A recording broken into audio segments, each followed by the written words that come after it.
Nightwalkers, and welcome to my very first ever made Scary Stories video. If you got a scary story of your own that you want me to read, you can send it to me to nightwalkerstories@hotmail.com.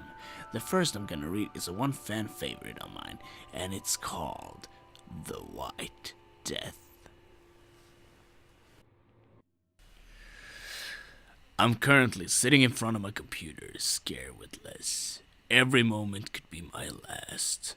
My friend is here with me, and he is the sole reason why my life is in danger. It may not make sense at first, but let me explain. It all started earlier today, when a friend of mine burst into my house and slammed the door behind him. His eyes were wide with fear, and he stood there with his back against the door, breathing heavily. I asked him what had happened, and he told me his story. He had been living with his aunt for the past year because his parents were in Mexico.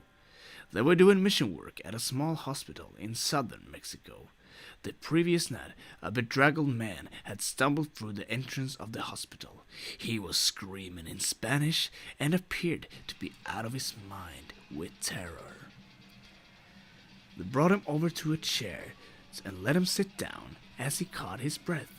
He told his story in broken English. He claimed that his sister had been killed by something he referred to as La Muerto Blanco.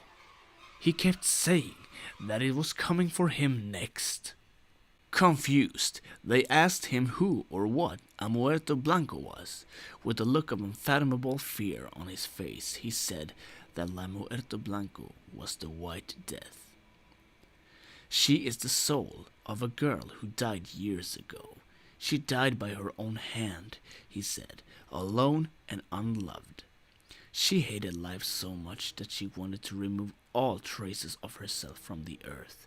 So great was her desire to completely obliterate her memory, that she returned from the dead as a vengeful spirit, bent on killing all those who knew of her existence.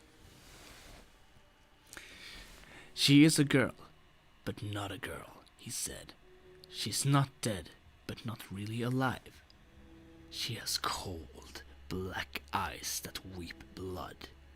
She walks without ever actually seeming to move an inch. She stalks her victims like a wild animal, pursuing them across rivers and valleys, trailing them back to their homes.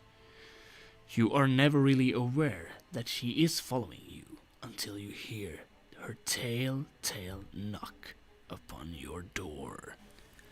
She knocks once for your skin, which she'll use to patch her own decaying flesh, twice for your hair, which she'll gnash between her teeth, 3 times for your bones, which she'll fashion into clubs, 4 times for your heart, which she'll tear out of your chest, 5 times for your teeth, which she'll polish and keep in a box, 6 times for your eyes, which she'll pluck out one by one, 7 times for your soul, which she'll swallow whole.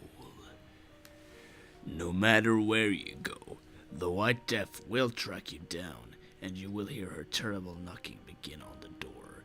You can try to outrun her, but she's faster than any mortal man. If you flee from your home while she's knocking on your door, she'll follow you wherever you go. The terrified man was certain that this thing had killed his sister. He had tried to tell the police about the White Death, but they would not listen, dismissing it as an old wives' tale. Next, he tried to tell his priest, but the priest immediately shut the door of the church in his face and turned him away. The priest had seen the White Death following him, he said, and did not want to get involved. With his head in his hands, the frightened man said that the White Death follows you forever until you tell someone else about it. Then it strikes, it kills you, and begins to follow the person you told. After finishing his tale, the man stole a car from the Mission Hospital parking lot and vanished into the night. Apparently, my friend's mother and father had immediately called his aunt and told her about the strange man they had encountered. They asked her if she had ever heard of the White Death. She said she had not, and they proceeded to tell her story that the man had told them. The aunt got a phone call later that night. It was the Mexican police. They told her that the parents had been found dead outside the hospital. They had been torn apart. My friend's aunt had immediately called him at school to break the bad news to him. As he cried, she told him she couldn't understand what had happened. She recounted the whole story to him, telling him about the strange man who had turned up in the hospital just hours before his parents were found dead.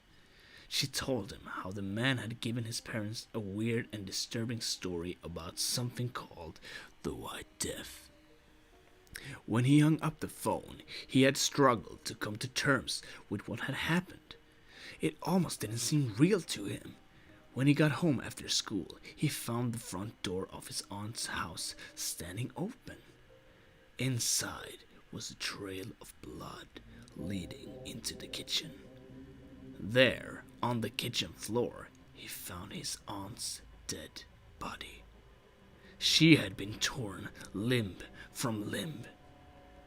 He ran out of the house and all the way across town, never looking back until he reached my house. As he told me his story, I could hardly believe it. Within the space of a day, his mother, his father, and his aunt had been murdered. It all seemed too far-fetched. But before I could utter a word, my friend and I both recalled in horror as we heard a knocking begin at my front door. We've been staring at the door for an hour now. Neither of us want to open it. The knocking is still going on, growing louder and louder. She never gives up. She never quits. La Muerto Blanco is unstoppable. I think she wants to scare us, my friend and I. I think she wants us to blame each other. And I do. I do blame my friend. It's all his fault. He should never have told about her. As I sit here in my house, beside my friend, both of us listening to that hideous knocking growing even louder, I wish a lot of things. I wish she had killed my friend before he'd reached my house. If he had never been able to tell me about her, I wouldn't be in danger now. I'm sorry I haven't met him. And I'm sorry for you too. I'm sorry I made you read this story. I'm sorry I haven't told you about the White Death. Because now that you know about her, she be coming for you next.